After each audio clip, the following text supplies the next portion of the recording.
Hey, this is Camden. I'm participating in the x402 hackathon and I want to show you how you can contribute and build on the same stack that I'll be using. We currently have an open hackathon running from December the 8th through to January the 5th, 2026. If you want to see more details, you can go to x402hackathon.com. There you can see all the mentors that you'll be able to connect with and get any mentorship that you're looking for or direction and guidance. I'm also available, I guess, as a voluntary mentor.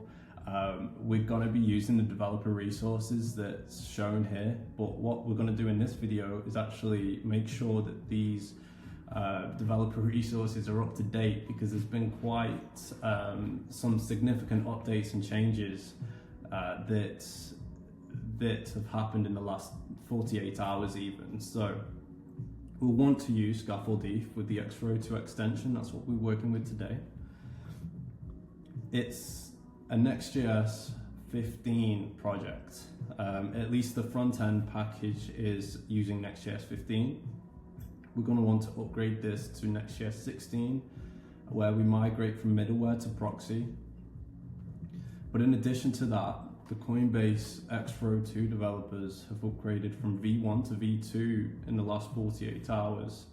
And we want to make sure that we can spin up a facilitator. So one thing that we'll be doing today is running our own facilitator that's running on V2, which is backwards compatible for what it's worth. It's backwards compatible with V1, and I'll show you that working.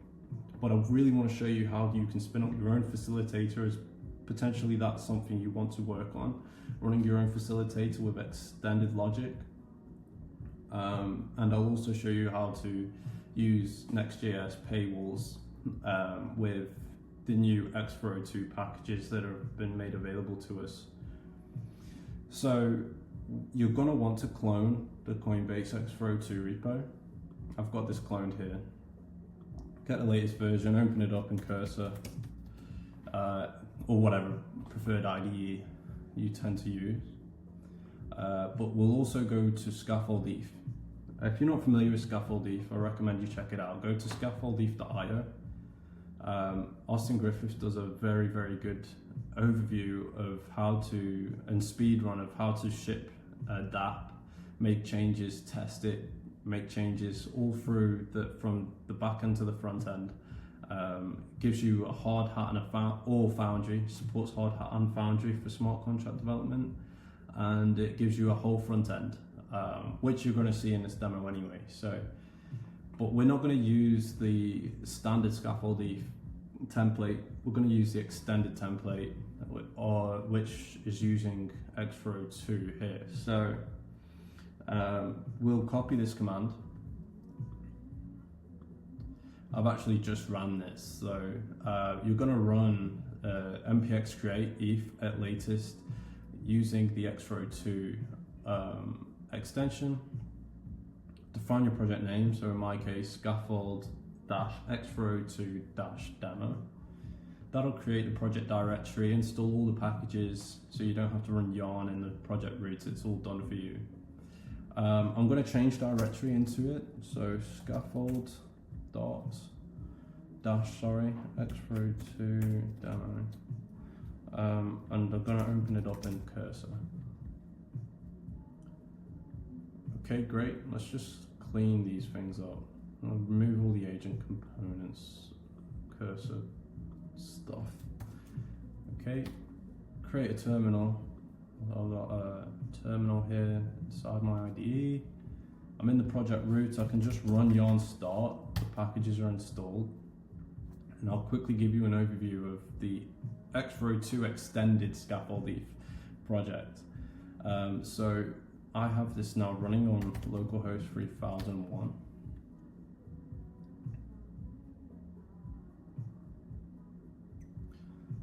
And whilst that's compiling, I'll quickly show you some of the changes that comes with this Scaffold-Eth. So with your normal Scaffold-Eth project, it will be configured to a local blockchain, so a hard hat blockchain that you would start up with yarn chain, etc. However, this is currently configured to base Polio to use the x402 facilitators. It comes with an env file with some of the with some predefined envs and variables. So we're using the x402 facilitator. We'll be running our own in a moment, and it configures the network to use, and also the wallet that will be essentially receiving the payments for gated content. I'll show you how it currently works. So I've got my wallet connected here, and this page will be protected using Nextjs Middleware. So I'll quickly show you. It's using the x402 Next package. It comes with a payment middleware and protects, essentially puts a paywall up over the page that looks like this. So in order to access the page, you have to make your payment via x402 first. So it'll show you the wallet that you're using. I can see my available balance. I've got $1 left. If you want to get more from a faucet, by the way, Circle, you can use a Circle faucet and just drop in. So we'll be using base Polio. We'll just quickly show you how this works. I'll use this one for the tutorial. I really strongly against the changes MetaMask have made to their UI, but I'm so used to using MetaMask. Okay, apparently I've used my limit. Never mind, I have enough, but you get the picture. You can get some USDC from Circle using the link in the Scaffold-Eth project. So once you've got the balance, available balance, you can make your payment. So it'll create the payment signature, which you need to sign. It'll be using transfer with authorization on the USDC contract, enabling essentially gasless payments, and the facilitator will be the one that relays that transaction and sponsors the gas for you. So once confirmed, request gets sent off to the facilitator. The facilitator fulfills that request, settles this payment, and essentially then allows you to access the content. So now we can see the page, and it says here that we can see this page because we've paid to access it. The page content, by the way, if you want to see, and if you wanted to update this, let's say it's a blog page, you can update this. So if you wanted to gate an article, for example, you can do so right here. So if we wanted to turn this into maybe that's exactly what we'll do at some point. But if you wanted to turn this into your own curated, like let's say your own Substack, you can have a pay-per-use Substack, let's say. So there we go. That's the Scaffold-Eth project using x402, and it's using the x402 facilitator. But we want to use our own. So how do we do that? We can use the V2 facilitator, and to do that we would open the x402, showed you earlier, open the x402 repo. I've got it open here in Cursor, and we'll quickly just go through. It comes with all the examples, it's very, very comprehensive. Let's just get rid of this.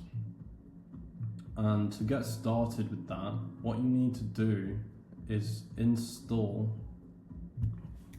You need to go to CD TypeScript, because the facilitator uses the workspace packages. So it will be using the TypeScript packages instead of downloading from a package manager registry. So it's not using the npm registry, it's actually using a local build.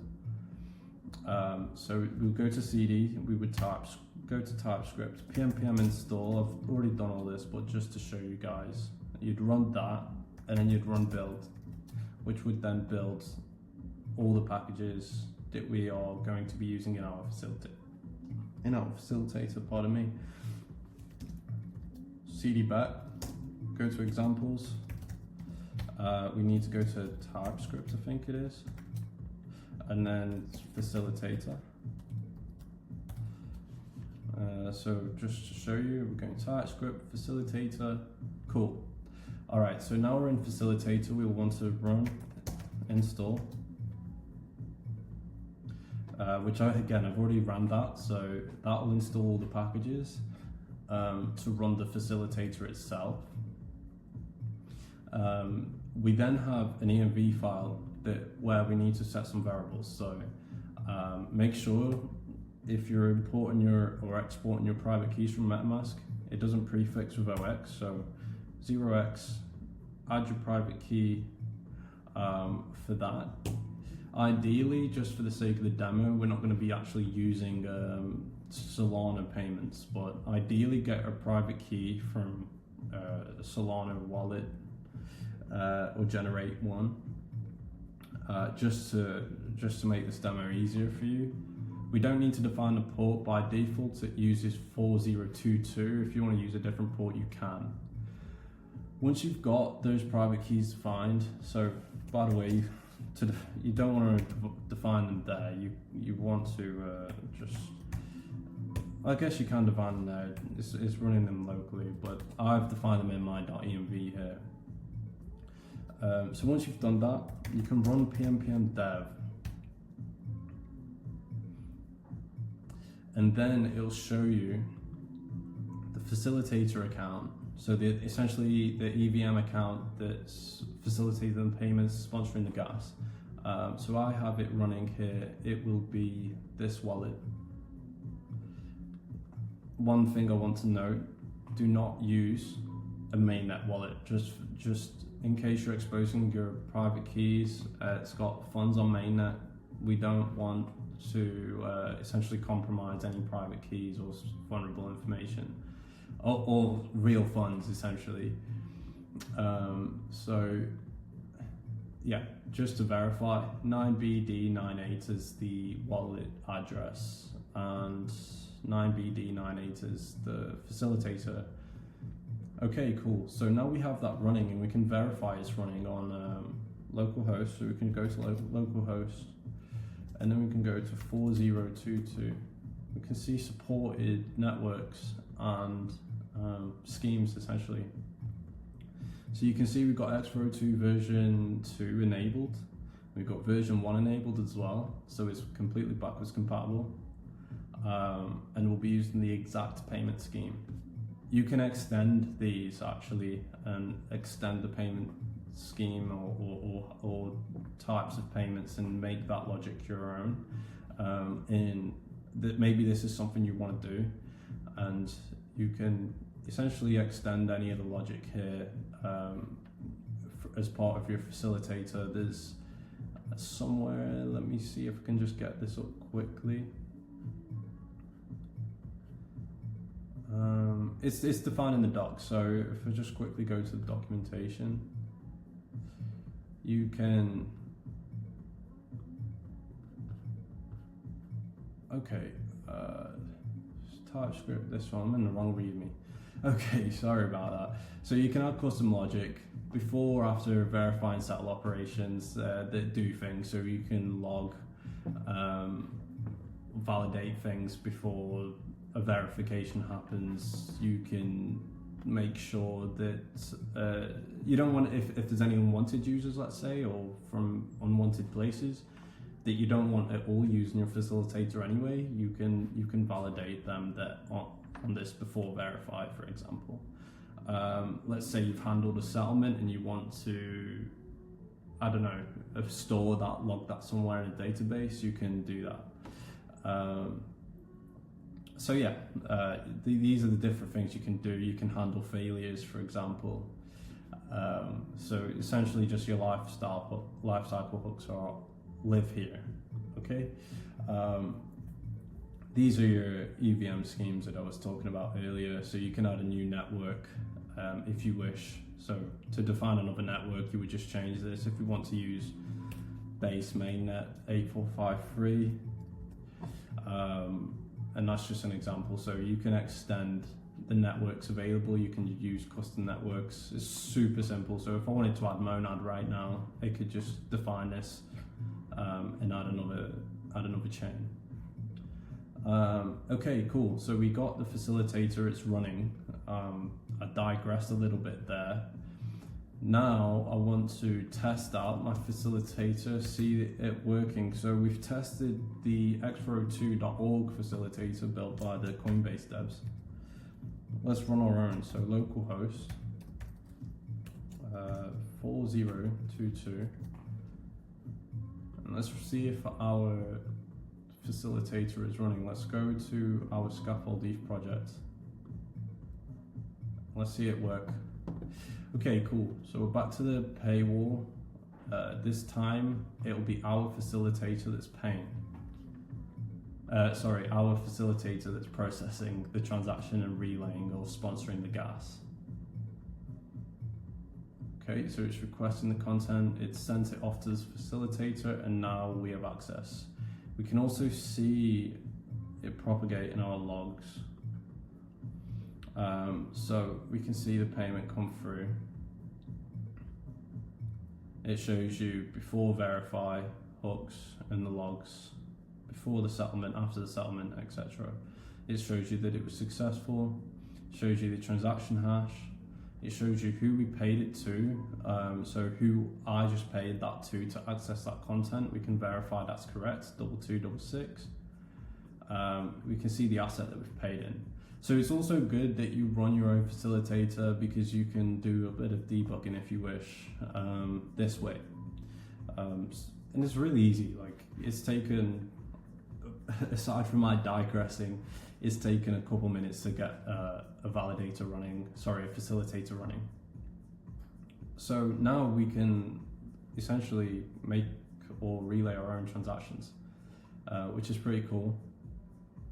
It's worth noting you need to get your own ETH in your facilitator. I don't think I mentioned this. So I've got ETH in my facilitator wallet so that it can actually sponsor the gas to make those payments.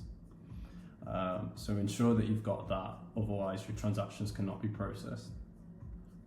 Okay, so I think that's kind of done for running your facilitator. So now that we've got our facilitator running, in the next video that I hope to make a lot shorter, I'll show you how to migrate from Nextjs 15 to Nextjs 16 using Proxy instead of middleware, and also ensure that we can extend some features using dynamic page routes.